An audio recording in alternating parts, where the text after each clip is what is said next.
नरेश्वर, जहाँ रावण ने तपस्या के द्वारा अपने सरों को चढ़ाया। उसके 10 कुंड थे हवन के, बड़ा विशाल हवन कुंड आज भी निर्मित है और वहाँ 10 शिवलिंग हैं। तो हर शिवलिंग पे अपना सर काट करके नहीं हवन करता था उसमें, और पुनः दूसरा प्राप्त। बाबा की भी नाखून टोटली नाखून, आपके व्यक्तिगत नाखून ही पाएंगे। विनीत जय हो में आपका स्वागत है।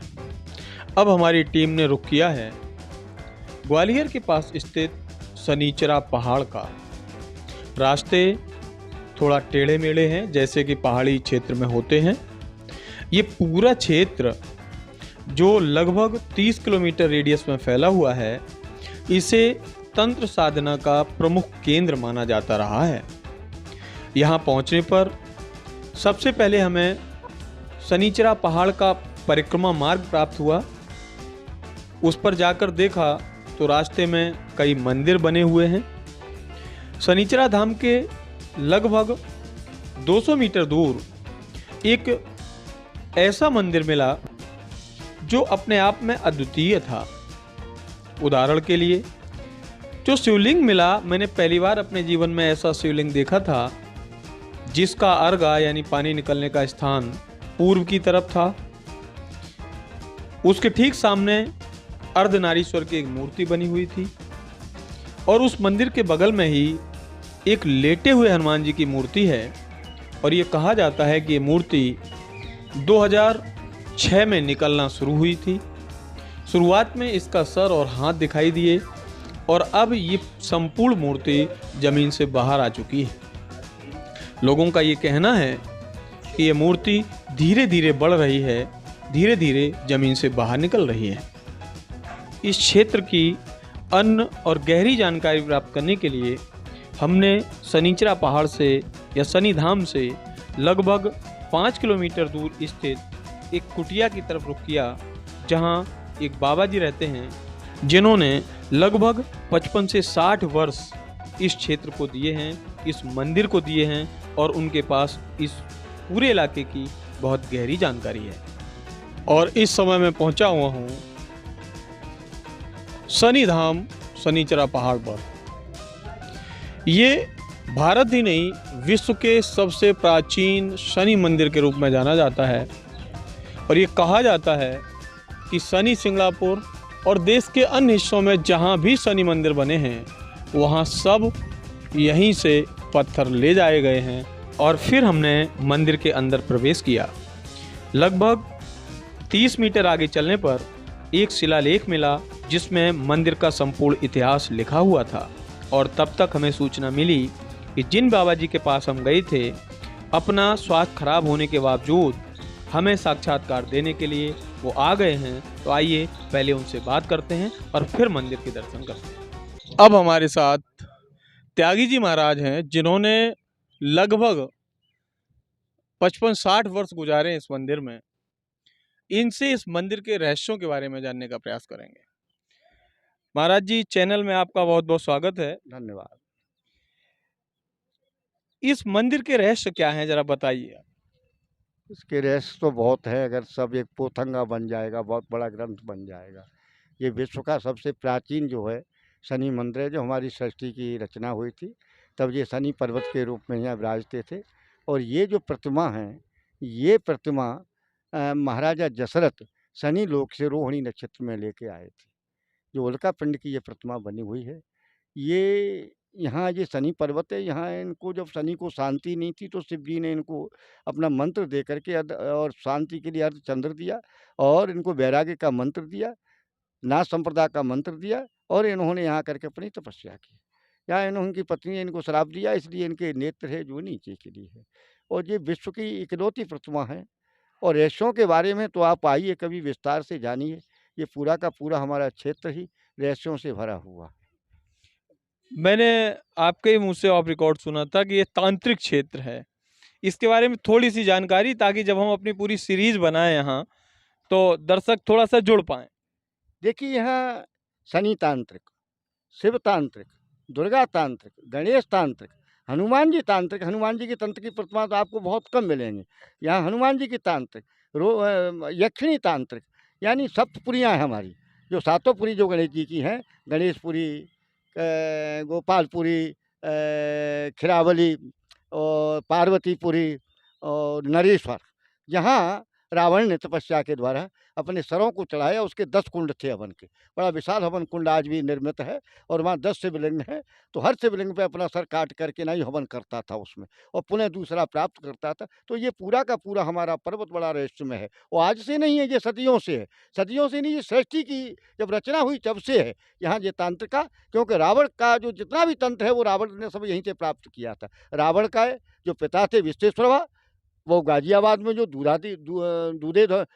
दूधाधारी शिव जी हैं उनके उपासक थे, महान विद्वान थे। और उन्हीं के जो रावण का पुत्र हुआ। रावण का जन्म जो है नोएडा में विश्वरवा गांव में हुआ था, जो उनके नाम से विश्वरवा गांव था। रावण ने यहाँ मध्य क्षेत्र में चरणावती नदी के किनारे आकर के तपस्या की। ये राजा अम्बरीश की तपोभूमि रही है, और यहाँ राजा अम्बरीश की तपोभूमि रही है। और यहाँ प्रकरण मिलता है एक और हमारे शास्त्रों में, हरवंश पुराण में मिलता है कि जो श्रवण कुमार थे अपने माता पिता को लेकर के आए थे, और जब उन्होंने चरणावती नदी का आचमन किया तो उन्होंने पिता से कहा कि भाई अब तो मैं सेवा नहीं कर पाऊंगा, मैं आपको यहीं छोड़ूंगा। तो उनके पिता बड़े विद्वान थे, अंधे थे। उन्होंने कहा हमें थोड़ा चंबल के पार कर दो। जब वो दूसरी उसमें पहुंच गए चंबल के पार, तब उनको बोध हुआ। तब उनके पिता ने जो रहस्य उद्घाटन किया था कि ये तांत्रिक क्षेत्र है, तुम तांत्रिक क्षेत्र में प्रवेश कर गए, इसलिए तुम्हारी तंत्र के रूप से तुम्हारी बुद्धि में जो है विकार आया। तो ये सब जो है बहुत, ये आपको घूमने के बाद में इसका जो है बहुत 5-6 दिन के लगभग बन पाएगा, तब आएंगे। आज मुझे भी तकलीफ है, मैं ज़्यादा इतिहास आपको नहीं बता सकता हूँ, जब आएंगे तब बताऊँगा। जी जी, बहुत बहुत आपका धन्यवाद कि आपने अपना अस्वस्थ होते हुए भी बताया। त्यागी जी से बात करने के बाद हमने मंदिर के अंदर एक बार पुनः प्रवेश किया।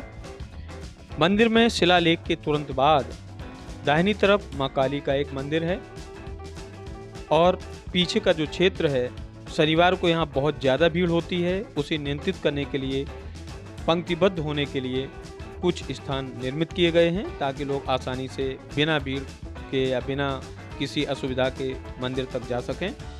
थोड़ा और आगे बढ़ने पर 3 मंजिल का बहुत विशाल दरवाज़ा दिखा। दरवाजे से आगे जाते ही बाएं तरफ एक माँ काली का मंदिर है, और सामने बाल हनुमान का मंदिर है। ये मंदिर बहुत विशिष्ट है। आगे हम जब बात करेंगे पुजारी जी से तो इसके बारे में आपको जानकारी देंगे। आगे बढ़ते हुए हमने देखा कि शनि भगवान की वो मूर्ति जो उल्का पिंड से निर्मित है, ऐसा कहा जाता है, वो सामने थी। ओम शम शनिश्चराय नमः लिखा हुआ है। इस मूर्ति को देखने के बाद हमने मूर्ति के पास ही स्थित एक स्थान को देखा, जिसे कहा जाता है यहाँ गंगा जी का प्राकट्य हुआ है। यहाँ से पानी कहाँ जा रहा है ये नहीं पता चलता, लेकिन हमने ये जानने का अवश्य प्रयास किया कि पानी आखिर आ कहाँ से रहा है। तो उसके ऊपर बगल में एक छोटा सा स्थान मिला, जहाँ झरने से या कहीं और से पानी आ रहा है, और जो गंगा जी के रूप में वहाँ निकल रहा है। और फिर हमने रुख किया पुजारी जी का, ताकि इन बाल हनुमान के बारे में, इन शनिदेव के बारे में और ज़्यादा जानकारी अपने दर्शकों को दे सकें। आइए सुनते हैं। तीनों हनुमान जी, शनिदेव और गंगा मैया, ये तीनों त्रेता युग से यहाँ विराजमान हैं। इसके बाद फिर आता है द्वापर युग। द्वापर युग में भी एक ही शनि धाम बना, आपके वृंदावन में कोशिकला कोकिलावन है। फिर कलयुग का पहला शनि धाम है शनि शिंगणापुर। इस प्रकार से ये 3 शनि धाम हैं। और देखिए अपने भारतवर्ष में बहुत प्रतिमाएं देखने को मिलती हैं, हनुमान जी की और शिवलिंग, ये 2 प्रतिमाएं सबसे ज़्यादा देखने को मिलती हैं। फिर भी जो ये प्रतिमा है हनुमान जी की, ये अपने आप में इकलौती प्रतिमा, ऐसी प्रतिमा आपको पूरे भारतवर्ष में कहीं भी देखने को नहीं मिलेगी। इनकी विशेषताएं आप आके देख सकते हैं। देखिए माता जानकी जी ने इनको 2 सिद्धियां दी थी। 1 मिनट सर, मैं आ जाऊँ।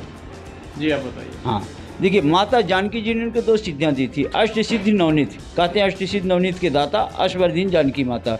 दोनों यंत्र प्रभु अपनी भुजाओं में धारण किए हुए हैं। ये आप देख रहे हैं, दोनों भुजाओं में ये यंत्र को धारण किए हुए हैं। दूसरी विशेषता, आप कटारधारी हनुमान जी हैं। ये देखिए कमर में सिल्वर कलर के कटार भी पहने हुए हैं, ये दूसरी विशेषता है। तीसरी और सबसे बड़ी विशेषता इनके नाखूनों की है। इनके नाखून भी हमारे और आपके जैसे चिकने और रक्तयुक्त नाखून हैं। जैसे हमारे नाखून देख रहे हैं आपके इतने बढ़ चुका है, ऐसे बाबा के भी बढ़े हुए नाखून आपको दिखेंगे। ये नाखून है और ये मांस है, तो मांस में मुलायम है और ये नाखून हार्ड है। ऐसे बाबा के भी नाखून आप देखने को पाएंगे, दर्शन कर सकते हैं। ये आप देख लीजिए, ये जो नाखून है बाबा के, करीब लाएं। ये बाबा के इतने नाखून बढ़े हुए हैं और बिल्कुल नोकीले नाखून, जैसे हमारे आपके नाखून होते हैं ऐसे बाबा के भी नाखून, टोटली नाखून आपके रक्तयुक्त नाखून ही पाएंगे। अरे वाह, ये बिल्कुल सच। ये देखिए सभी नाखून बाबा के पूरे नाखून रक्तयुक्त आप पाएंगे।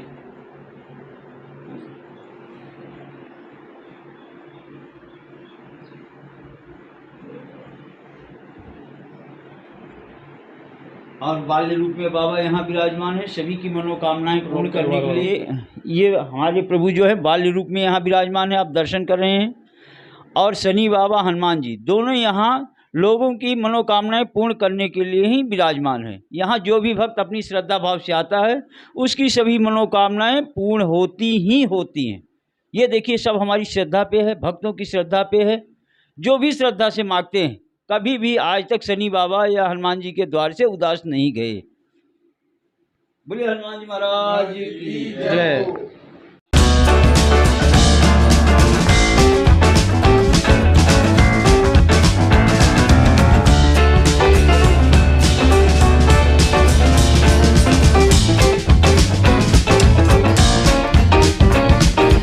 सुने हैं पूरा क्षेत्र का एक विवरण मैं आपको जरूर दूंगा। वीडियो कैसा लगा लाइक करें, शेयर करें।